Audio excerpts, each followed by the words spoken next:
Boa tarde, meu nome é Elisa Piusana e junto com os meus colegas Augusto Lopes, Bárbara Azevedo, Eduardo Mariano, Isabela Borges e Lucas Soares, vamos apresentar um caso clínico para avaliação parcial da disciplina de Integração Curricular 8, sob orientação da professora Caroline Corradi.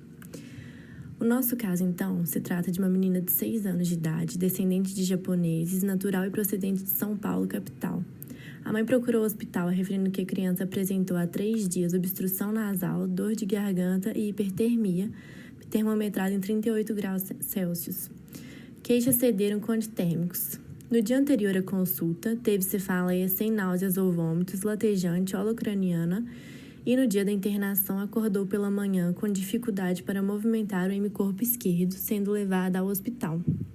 O desenvolvimento neuropsicomotor era normal, era imunizada adequadamente, negava outras patologias ou tratamentos prévios.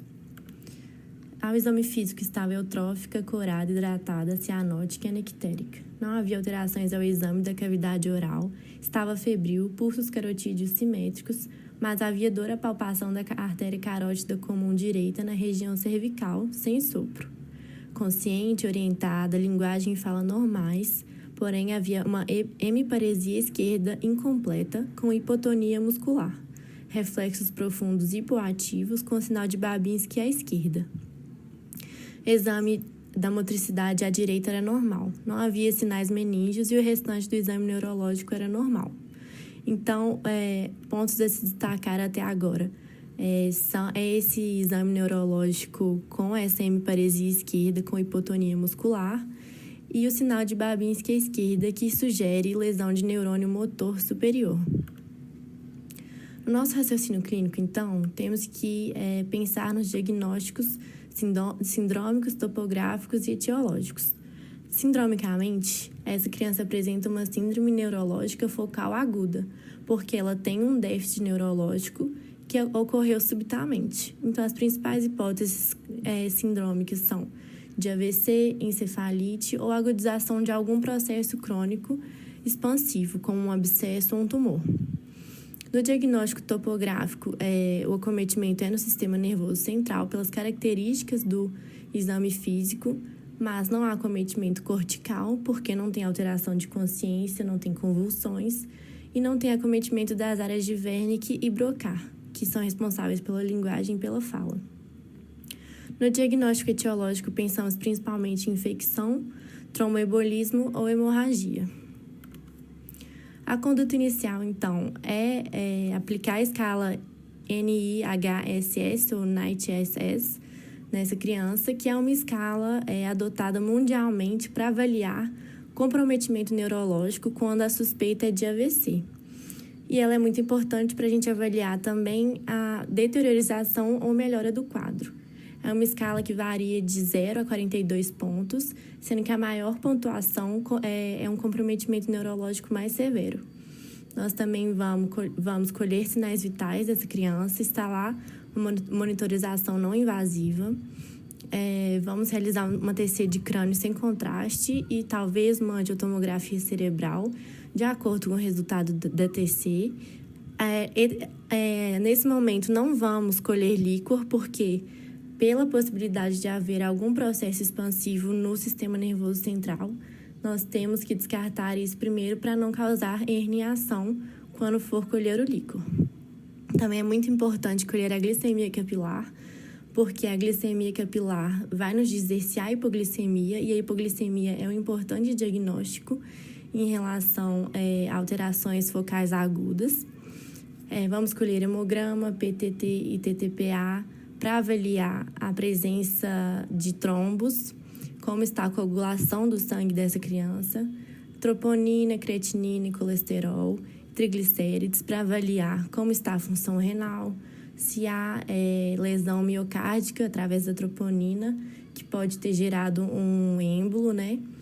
O colesterol e triglicérides para avaliar se há alguma doença superposta a esse quadro, e também PCR e VHS para descartar a possibilidade de infecção, que a gente também pode ver no hemograma, se, por exemplo, tem leucocitose, e um eletro para poder ver se há a possibilidade de ser um AVC isquêmico com origem do trombo no coração. Então, a escala NHIS estava 7, que é um bom parâmetro, né? Não é um acometimento neurológico tão grave. A pressão de 9/6 estava normal para a idade, frequência de 100 também normal, e a saturação de 95 também estava boa. Nos exames complementares estavam normais, exceto os triglicérides, que estava 260 miligramas por decilitro, e o valor de referência é 200. A TC de crânio mostrava uma área hipotenuante frontoparietal direita, compatível com isquemia. Então, nisso, a gente já pode descartar a coleta do líquor, porque não é provavelmente uma etiologia infecciosa, como uma meningoencefalite causando esse quadro. E vamos partir para a angiotomografia, porque provavelmente se trata de uma origem vascular. Então, na angiografia cerebral digital, por cateterismo, foi visto vasos tortuosos, irregulares, áreas de impregnação anômala do contraste, com bifurcação da artéria carótida interna direita, lentificação da circulação cerebral e presença do aspecto de fumaça. O aspecto de fumaça é um critério diagnóstico para a síndrome de moya-moya, que em japonês significa algo nebuloso e é bastante prevalente na população japonesa, lembrando que essa criança é descendente de japoneses. Na imagem esquerda, a gente consegue ver uma obstrução da carótida interna direita, representada pela seta. E na imagem à direita, a gente consegue ver um aspecto de fumaça, representado pela seta, lentificação do fluxo sanguíneo cerebral, representado pelo losango, e a neoformação vascular, representado pelo PI. Então, a síndrome de moya-moya é uma doença cerebrovascular oclusiva crônica. Ela ocorre geralmente na primeira década de vida, mais prevalente no sexo feminino. A oclusão progressiva das artérias do polígono de Willis, principalmente. Envolve também vasos sistêmicos, como, por exemplo, a artéria temporal superficial, que pode ser responsável por cefaleias, como a nossa criança teve. O diagnóstico diferencial dos quadros é principalmente o AVC, e ela ocorre porque há fatores de crescimento de vasos sanguíneos no líquor de pacientes com a doença, que são responsáveis pelo desenvolvimento de neovasos alterados que vão causar as síndromes oclusivas. Há síntese de substâncias contráteis no endotélio do polígono de Willis, então há um espessamento fibrocelular da íntima desses vasos. Também isso causa, então, alterações crônicas do fluxo sanguíneo, com formação de circulação colateral e uma reconstrução da circulação cerebral. Como eu já disse, devido à presença de fatores de crescimento no líquor, então vai gerar neovasos defeituosos que vão gerar hemorragias ou trombos e vai causar uma isquemia crônica nessas regiões. A etiologia ainda é desconhecida, mas estudos recentes apontam que o gene RNF213 tem alta relação com a suscetibilidade da doença na população do leste asiático. O tratamento, então, da síndrome vai ser basicamente usar anti-inflamatórios não esteroidais, porque como ocorre uma interação entre o sistema imune e a parede do vaso, ou seja, ocorre uma inflamação na parede dos vasos do polígono de Willis, os anti-inflamatórios vão reduzir essa inflamação, reduzindo também os sintomas neurológicos. O tratamento cirúrgico pode ocorrer por ressecção cirúrgica de parte da via simpática cervical, produzindo uma melhora clínica parcial.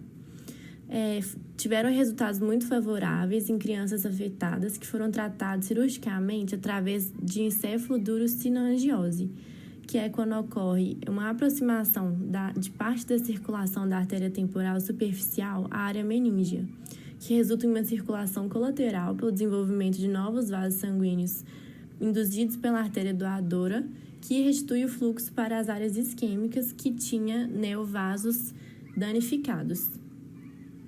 Destacamos a importância de pensarmos nessa patologia, no diagnóstico diferencial, em crianças com quadros sugestivos de acidente vascular cerebral, pois tendo a opção de tratamento cirúrgico de revascularização cerebral, podemos minimizar os efeitos deletérios importantes que esta patologia provoca na vida dos pacientes e seus familiares, melhorando em muito a vida atual e futura desses pacientes. Nosso paciente apresentou, na instalação do quadro neurológico, um aumento isolado de triglicérides, porém não foram encontrados nenhuma associação desta doença com elevação de triglicérides sanguíneos. Dessa forma, o aumento transitório dos triglicérides pode ter funcionado como fator intrínseco dessa doença, uma vez que há relação entre o aumento dos triglicérides com o sistema imune inflamatório. A hipertrigliceridemia é importante marcador de condições metabólicas, especialmente a aterosclerose.